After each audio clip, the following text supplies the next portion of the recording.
It is so empowering, especially as a woman, to be like, I can use my skills, I can make money on my own. I don't need to be reliant or beholden to anyone. And I get to make the rules of everything. It's all up to me. Anything that's good in life is going to take a little bit of work or a lot of bit of work. Anything that's fulfilling is going to take that work. So it's totally worth it. People are hesitant when you say, I'm going to start a business because they're worried of like, oh, how are you going to make money? But if you said you're going to get an MBA and going 200K in debt, people are like, oh, that's a great idea. But if it's like, okay, I'm just lowering my salary for a year, 2 years while I establish and build this foundation, but you're not going into debt. Starting a business is actually way less risky than investing in that too. Rebecca Suby-Long is an independent brand and web designer in San Francisco, California. Previously working as a designer for Gap Incorporated and a variety of other companies in tech in the Bay Area, she eventually moved towards freelancing and has been self-employed for just over a year now. Most recently, Rebecca helped Butter and Crumble with their web design, a San Francisco bakery started by previous show guest Sophie Smith.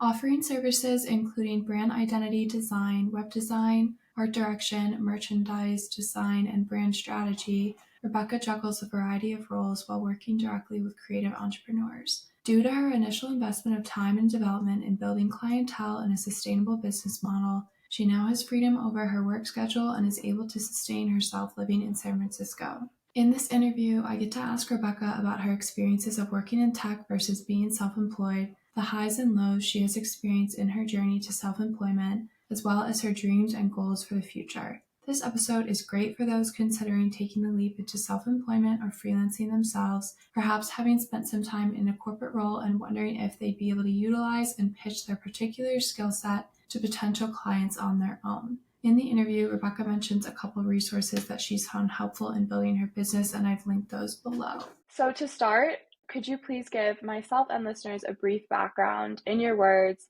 of your career journey up until what you do for work today? Yeah, definitely. So I can start with where I'm at right now. So I'm an independent brand identity and web designer. So I work with kind of a wide variety of clients from bakeries to a lot of boutique creative studios and then a lot of female owned small businesses. I've been doing that for about a year, but I can kind of go back like from college and work my way up to where I am now. So I went to see Boulder and I studied media production. I thought I was going to work in Hollywood, work on films. And then I took a graphic design class and I realized that I spent all of my time working on projects for that class. And it kind of flipped in my brain of like, okay, I think this is maybe more of the right path for me. So after graduation, I got an internship at a Denver magazine company called 5280. And that was so foundational for the rest of my career. They were super patient with me. I had a lot to learn because I had only taken that one design class. So they were super patient. They taught me all of the Adobe programs. And that was just a great experience and kind of my first experience in like the corporate world. And then after that, I was freelancing for a startup, someone based in Denver, but it was flexible enough that I could kind of move anywhere. And I decided that I really wanted to be in California just for more opportunities. And I was really interested in UX design. So someone mentioned, like, I think San Francisco would be a great fit. There's so many tech opportunities. So I moved out here and I did a certificate program for user experience through UC Berkeley. And I was doing that while I was freelancing to support myself. And then after that, I got my first real big girl job at Old Navy headquarters. I was a production designer. So that was really my entrance into the San Francisco world and a super great foot in the door. And then from there, I moved around to a few different tech companies, moved from production design into brand design. And then my most recent role was at a company called Envoy, where I was a web designer. And I really enjoyed the team that I worked with there. It was such a great learning opportunity. And yeah, it was a really kind of great kind of last tech corporate role, but it also really made me realize that there were some things of like some aspects of working in the corporate world that I didn't love, and I really wanted to pursue more of an independent career Okay. Okay. Very path. cool. Yeah. Nice to hear the whole journey and all the steps. Yeah. So then Would you be able to talk a little bit about like the transition from working at a company to kind of like starting your own business, getting clients, and just like talk about maybe any highs and lows throughout that initial transition? Yeah, so this has kind of been my second journey into freelance. In between two of my tech roles, I decided to go freelance for the same reasons that I decided to do it this most recent time. But kind of during that first round, I didn't really set myself up for success. I didn't have any existing clients, and I also didn't really have an understanding of like who I wanted to work with. I was kind of just willing to take anything on, and I ended up basically just contracting for the company I was already working for, along with some other tech companies, which I'm really grateful for. But it wasn't really quite what I was looking for. And then I was offered that role at Envoy, so I decided to go back and re-strategize. So this most recent time, I tried to be really intentional about finding clients before I even left my job, so taking them on the side. And I kind of randomly got a few clients, like it seemed like kind of from out of the blue, which felt like a sign that it was time to make the switch. So yeah, I was working with a few clients on this, like on top of my 9 to 5. And then I also, the main thing that made me decide it was finally time to leave was I got a role that was like 10-ish hours a week at a local yoga studio doing design for them. And it felt like something consistent enough where I can pay the bills, I can survive with this role, and it'll give me a little bit of time as I'm building up my client base. So yeah, I decided to leave Envoy, and I was working with the yoga studio. And then I basically just started posting everywhere and telling everyone I could that I was freelancing and I had these specific services. I tried to be really clear about who I wanted to work with, mostly creative entrepreneurs. So it was super clear in my messaging. And then slowly but surely, clients started to trickle in and I started to get referrals. And then it felt like it kind of snowballed from there. But I'm trying to think of like specific highs and lows. I think I'll start with lows first to end on a positive note, but I think it's just a lot harder than I thought it was going to be. I think you see freelance designers on Instagram and their lives look so glamorous. They're like always traveling. It seems like they get clients so effortlessly. And that's just not the case. It's a lot of hard work, it's a lot of emails, it's a lot of rejection. And you have to really believe in yourself and just persevere through it all. So I feel like that's probably the low, is just it is really challenging. But then high would be probably the creative community that I've met through freelancing. I've met a lot of really awesome photographers, other designers, brand strategists, and I like to go meet up with people for coffee and go work together or throw ideas off of each other. And I think it's been really cool because, especially living in San Francisco, you'd think it's so homogenous and everyone works in tech. And it's really nice to get out of that little bubble and meet all these people who are also entrepreneurs and who they're doing really cool things. And it's just so interesting to like hear all of their stories. So I think that's been the best part of my freelance journey. Amazing. I had a couple thoughts as you were speaking about the lows. So, Mm-hmm. like, yeah, I would imagine the transition would be really difficult and scary because at the end of the day, you're going from an environment where you worked in a big company with a team, you probably had some sort of mentor, some sort of reference for what to do, and then you're not alone ultimately. But then when you're starting your own business, you're now handling probably so many things other than your skill set and the reason for starting your business. And I would imagine you hit a lot of obstacles, and instead of giving up, you have to find it pretty much solely within yourself to continue on. Mm-hmm. So I was wondering during those times, what kind of motivated you most, or what did you see for the future during the times when it was probably maybe a little lonelier and scary and intimidating, what kept you going? That sounds dramatic, but what kind of vision did you hold as like, you know what, this is worth it? Um, because I'm sure there was something that you were motivated by. Yeah, so I feel like I am a big kind of like daydreamer and manifester, if you will.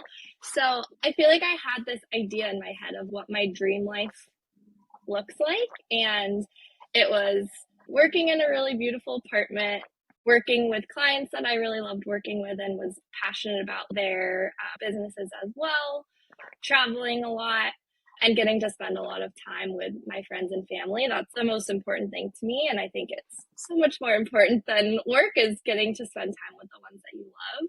So when it's been really hard, I kind of just shift into my daydreaming mode and think of the life that I want. And I think that's helpful for knowing that I'm working towards something, knowing that I'm working towards this goal. And there are going to be hiccups along the way. But if you keep that in mind as the guiding light for everything, I think that's been really helpful. And then also just talking with my partner or my friends or my family and being really honest about how I'm feeling. And sometimes it's helpful for other people to hold on to that dream for you while you're feeling low. And then it really helps with not feeling alone when you have other people supporting you as well. Yeah. Oh, that's such a good point. I love that. Yeah. Sometimes yeah, it does feel a little freaky, like alone, right? But then like people can be there to remind you of the vision that you brought in the first place. Exactly. Yeah.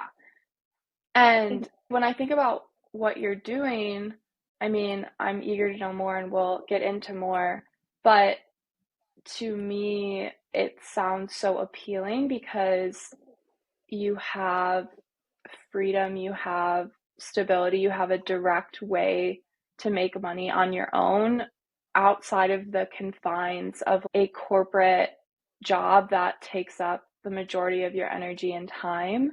So you can do so much with that. It's just so much more autonomy. So I think it's Yeah. really impressive and cool. So hence, you know, the admiration. But moving into the finances, so I think you talked a little bit about that initial gig you had with the yoga studio and how that kind of eased the strain. But I was wondering if you had built up any savings to help with a transition, or if you were just self-sufficient from the get-go that second time round when you had clients before you even left that full-time job. Yeah, so before I left, and I think this is pretty common advice, everyone says to save up to make sure you have 6 months of savings before you ever leave a job so that if you weren't able to get clients or anything happened, you'd be okay for a while. So I made sure to have that savings before I left. I had it in a separate account. So I kind of had that security of if anything were to happen, I'm good for a little bit. But luckily, I haven't had to dip into my savings at all on this journey. I was able to be profitable. I think because I had those existing clients and that 10 hours a week, I never had to dip into savings, which I'm super grateful for. And I know that's not always the case. But yeah, I could have been a little bit more strategic about finances from the get go, like budgeting and all of that. And I kind of just took the leap, being like, well, I have enough savings and I think I'll be okay. And let's just go for it. And I definitely tried to just be more mindful with my spending. Like, I live in a very expensive city. It's easy to go out for expensive dinners and go out for drinks and go on, friend trips. And I was still able to do a lot of those things, but I just had to pick and choose and be more mindful, especially when you're not sure where the next paycheck is coming from. I feel like since I've left my job, I'm just a bit more mindful about my spending and yeah, trying to really only spend money on things that I need just to make sure that I'm always have security for at least the following few months after that. So yeah, I had kind of a plan, but not really a fully fleshed out finance plan for when I started. Yeah, well, sometimes it's best to learn just through doing and trial and error, you know? So it's Yeah, all good. definitely. Yeah, but Um, I probably would recommend but that that people is, spend a little bit more time considering it if they're going to make the leap too. yeah. Well, that's still very impressive that you were able to like not tip into your savings, and I bet that feels really, really good. What would you say are your favorite things about working for yourself now? And then what is something you might miss, or do you miss anything from working in a corporate environment? Or like, would you be able to compare, contrast the two a bit for myself and listeners who are thinking about doing something like you're doing? Yeah, definitely. They're so different, and I'm grateful to have had both experiences. I'm really grateful that I had the corporate experience. I think I learned so much. And I also would always recommend for designers, but probably anyone considering like kind of going out on their own and being a service provider, working in the corporate environment under mentors, it's so valuable, and you're basically getting paid to learn, and you're learning how to communicate with people, how to talk to stakeholders, how to like lead meetings with executives. All of that is so important. So I'm really grateful that I did work in the corporate world and I had that stability, especially in my early 20s. It was nice to have stable jobs, and I'm super grateful for that. I don't think I could have handled the uncertainty of freelance when there were so many other things in my life that were in flux. But I think the biggest difference is like what we were talking about is just the freedom in multiple ways, the autonomy to choose who I'm working with. I get to choose, I get to choose my clients, and I've been working with some really awesome women in the femtech space, other creatives. I work a lot with a VC firm that only invests in sustainable manufacturing practices. So that's something that I'm really passionate about. And that's just something you don't get in the corporate world. You just kind of work on whatever is thrown at you. You don't get to choose the company's customers. And sometimes that is morally challenging. So the autonomy over who I work with, but then also the autonomy over my time is the biggest difference. And I don't think I could ever go back to not having that autonomy. I just love if the weather's nice outside, I'll go for a 2 hour walk, and I don't have to tell anyone that I'm doing that. I know I'll get my work done and I can shift things around. And it's just nice to have that autonomy to choose what I'm doing and when. Another example of that is my partner and I decided to travel to Europe last summer, and we lived there for 2 months because he was also freelancing at the time. And we were like, when else are we going to have this opportunity to just do whatever we want?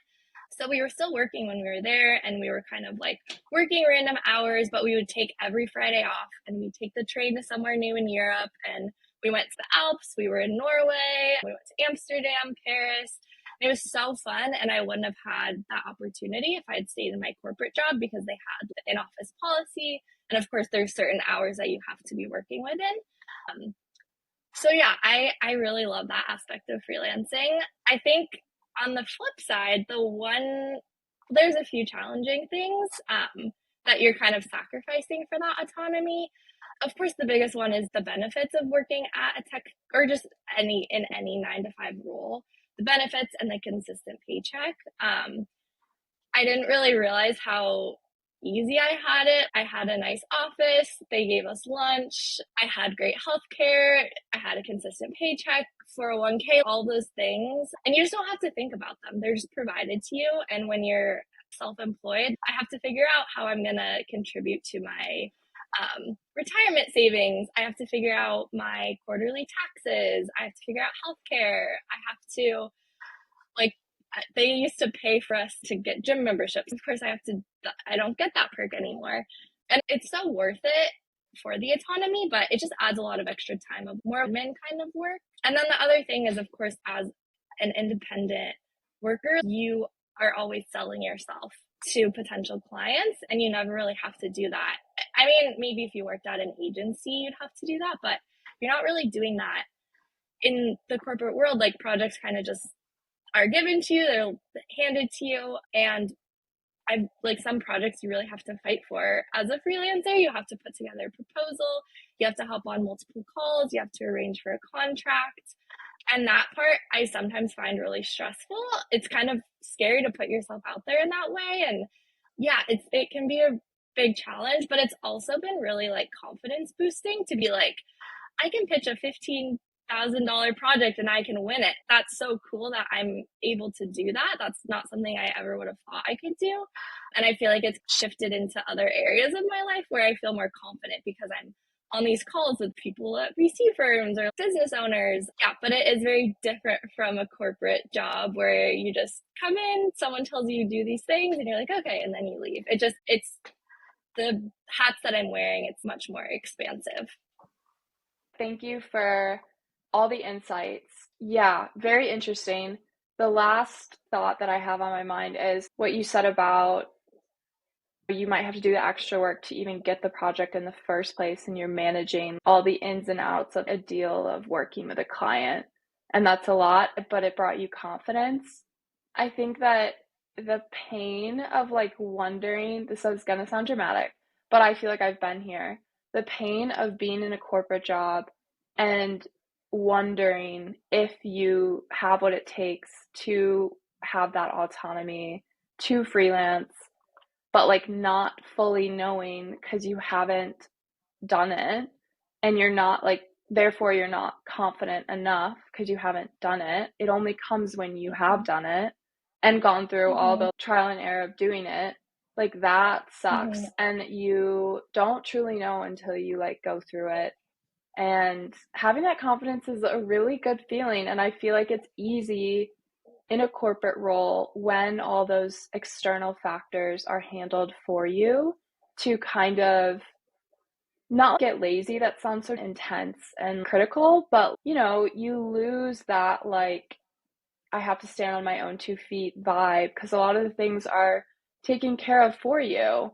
And I always found that, I don't know, problematic. I was like, you know what, I'm concerned. Like if stuff goes wrong, I don't have a system in place to go turn this skill into money right away, even though in theory I should be able to. But it's different when you're able to be hired within the corporate world, but not necessarily as a freelancer right away. It takes a lot of work, I think, to bridge that gap, it seems to me.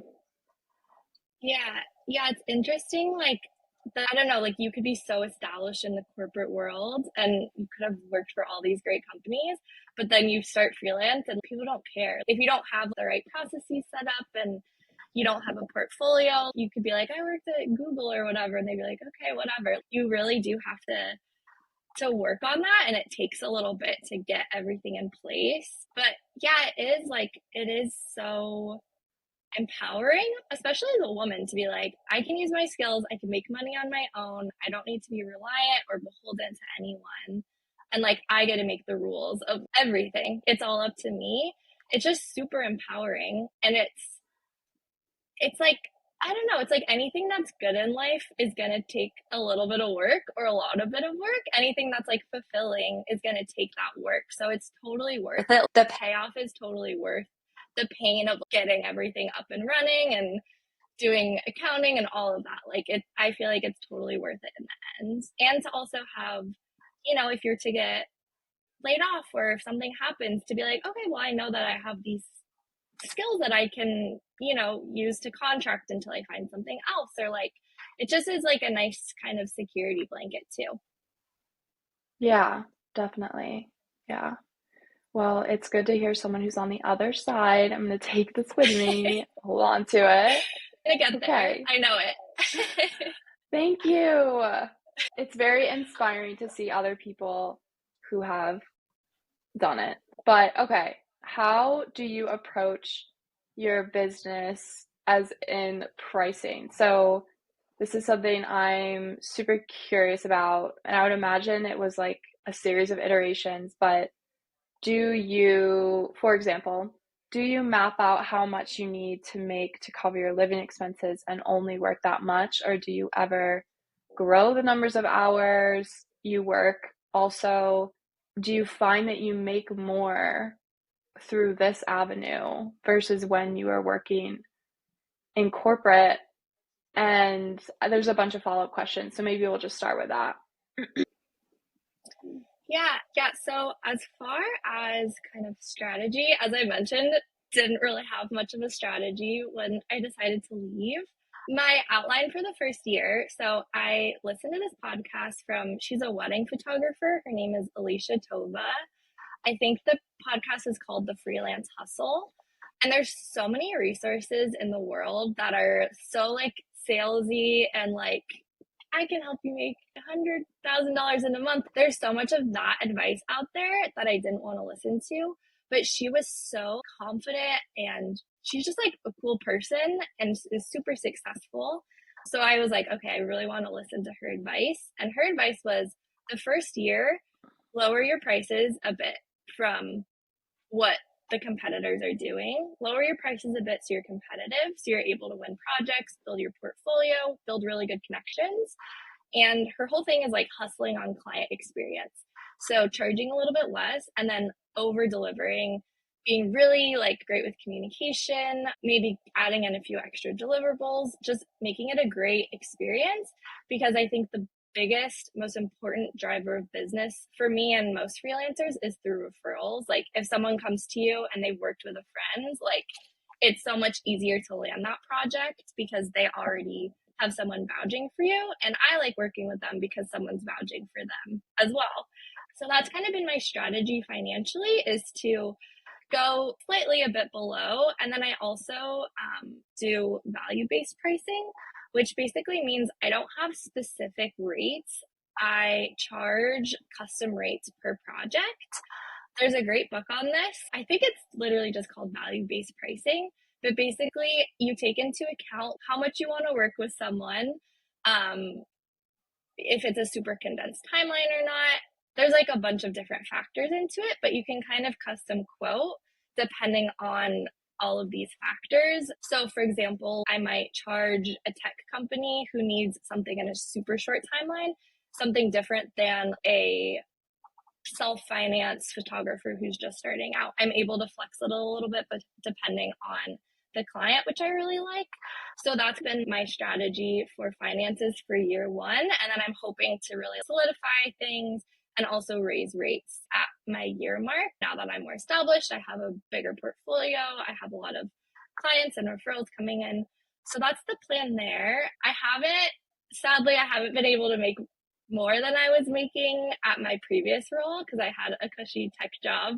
But I think that I'm on track to hopefully get there when I am increasing my rates a little bit. But also that wasn't my plan leaving my role. It wasn't to make more money because I took that role for a salary and I was so unfulfilled. So I was very clear of like, I want to sustain myself and be able to save money and travel and everything, but money is not my end goal in going freelance. So yeah, I have some strategy in place and I'm hoping that I will get to that point, but I'm not obsessed with that idea because that's not why I went on this journey. I went on this journey because I want to do work that's fulfilling to me and that I can make a living off of.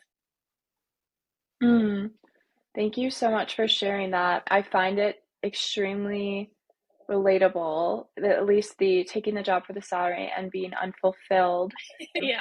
Also, this is just a hunch, but another thing that really bothered me as I started to think about my career long term, if I were to stay in tech and like jump role to role and like try to climb the ladder there, whatever, among many things that bothered me about this vision, it just seemed like the rate of scalability in how much I made or whatever was out of my control. And it just seems like when you take more of the elements back into your own control, like you have laid foundation for a business or an agency, you have clients, you have probably testimonials at this point of your work and reviews and all that stuff. I feel like there's just so much more potential for freedom, not just over your time, but also over whatever the revenue you generate. It's just more in your hands. There's more potential there for different rates of growth, it seems, at least. This way you could, grow quite a bit, potentially. Definitely. Yeah. And That's the beauty of being self-employed. There is a cap on earnings and growth in the corporate world. And if you don't want to be a people manager, there is a cap of how far you can go in a corporate role. But yeah, with freelance, it really is what you make of it. You can charge what you want, you can take on as many clients as you want. I know also a lot of people will take on projects, but then hire freelancers to help them execute, but they are making money that way through more of an agency model. There are really endless ways to grow and scale. Or a lot of people will sell like books on freelancing, or they have an Etsy store where they're selling merch. There's a lot of different avenues to generate revenue outside of just providing a service too. Yeah, definitely. I'm going to keep in mind that book you mentioned, value-based pricing, and look into that later. Okay. Also, like, I have this thought, this is another thought that popped in my head. If I were to be able to,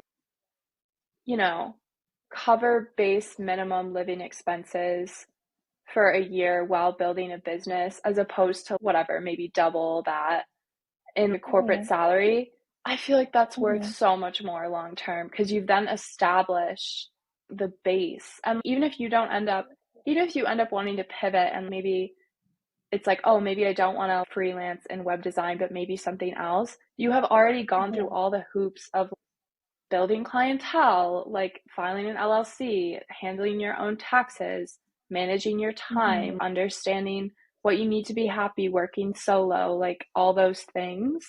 So these are just like, that's worth so much to me than so much more to me than staying in a role and not, like, what is the cost of not learning those things if you want to learn them? If you want to, maybe you don't.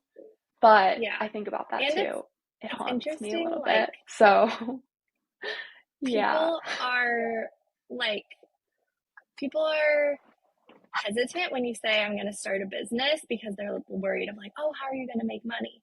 But if you said you're going to get an MBA and going 200K in debt, people are like, oh, that's a great idea. But if it's like, okay, I'm just lowering my salary for a year, 2 years while I establish and build this foundation, but you're not going into debt, like, I think, because I was considering maybe going back to school for therapy or something in the medical realm because I was feeling so unfulfilled. But I was like, starting a business is actually way less risky than investing in that too. So yeah, you have to be okay with sacrificing a little bit, but I think like the payoff is so worth Mm, yeah, I love that. Good to know. And it's like, I don't know. It's like, maybe even if you wanted to do therapy one day, this is almost more of a way for you to get there, because you can control your hours. You can find a way to make ends meet while you're in school. I don't know. I think about it like that a lot. it. It's much more compatible with, like, yeah. And the whole going back to school, getting a degree, it really does lose its appeal after you've done it once, because you're like, gosh, it's like, it sounds great, but the money, the cost, oh my gosh, it's hard to Yeah. justify. So, Yes.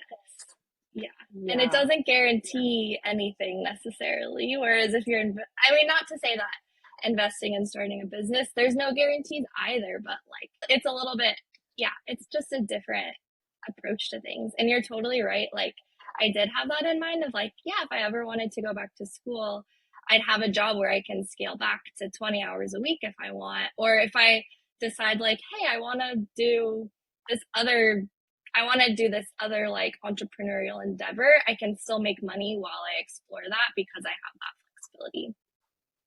flexibility. Good to know that you have thought about it. And oh gosh, what's one other thing I was going to say? Oh, as for going back to school for business, I've had this thought as well. Obviously, I don't understand fully what an MBA can provide you, and I'm sure it seems having connections in a network is a big reason to do it as well.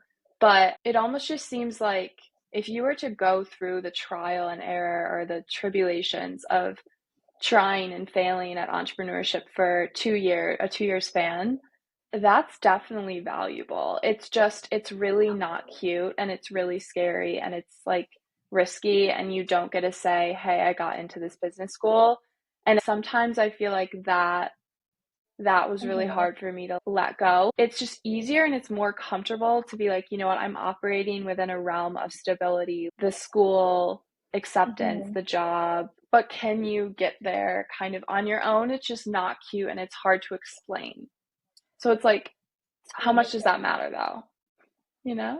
Yeah, it's funny you say that. I was talking with my partner last night and he started a business and it's still going on now, but he decided to leave. He was like having some issues with his co-founder. And before that he was thinking of going to get an MBA and he told me he's like that was like a year-long MBA. Like I started a business. I did it. Like I didn't need I didn't need the MBA. Like I learned so much and now he wants to start another endeavor and he's like I feel like I have like he knows so much more and he's learned so much from that process real world application versus in school where everything's a little bit more theoretical. So yeah, I totally agree with Okay, well, that is really good to hear from a seasoned, you know, freelancer, entrepreneur, founder. that. Yeah. So I'm going to wrap up Yes. with one more question, if that's okay. I guess maybe just, I feel like you've already given a lot of advice to people who are interested in doing what you're doing. But yeah, if you could just give any other advice to someone starting out in freelancing, building a client base, developing rates, gaining experience, etc., anything that you think might be like useful to someone going through that. Yeah, me, you know, me. Yeah, I'll just talk directly to you. Yeah. I think just don't be afraid to start, which obviously you're not. You're doing this podcast. It's clear you're like already on your way. But to anyone who's interested, just start and it's just know that I think it's really easy to overthink things and try to make everything perfect before you start. For example, I didn't start reaching out to people until my website was what I thought was perfect. I wanted all my pictures, all my copy to be perfect. But then I wasted a month of potential opportunities because I wasn't actively reaching out. So I think starting before things are perfect or before things feel really clear, just try things and see what sticks and get yourself out there. I also think just learning from people and setting up conversations with people that you admire, whether they're in your exact field or not. You know, people have been doing this for a really long time and they are doing a really good job at it.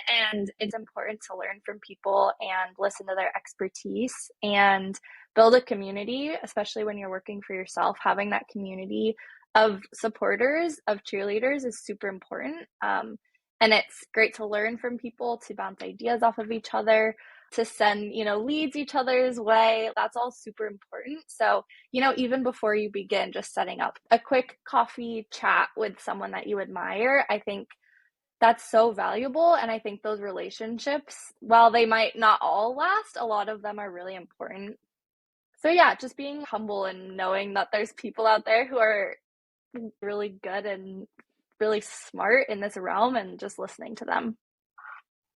Thank you so much. I'm gonna take that to heart. But this was incredibly helpful for me, at least with where I'm at, and I'm sure will be to anyone who listens who's trying to get into freelancing or interested in design or anything. And just talking about corporate versus freelancing in general and like, the issues we run into as we spend a couple years in corporate and we're like, like interesting. I don't know about this. So, Yeah. yeah, just thank you so much. And yeah, I really appreciate it. And I will link everything as well in the show notes about your business and where people can find you if they want to work with you or anything. So, yeah. Perfect. Yeah. Thank you so much for having me.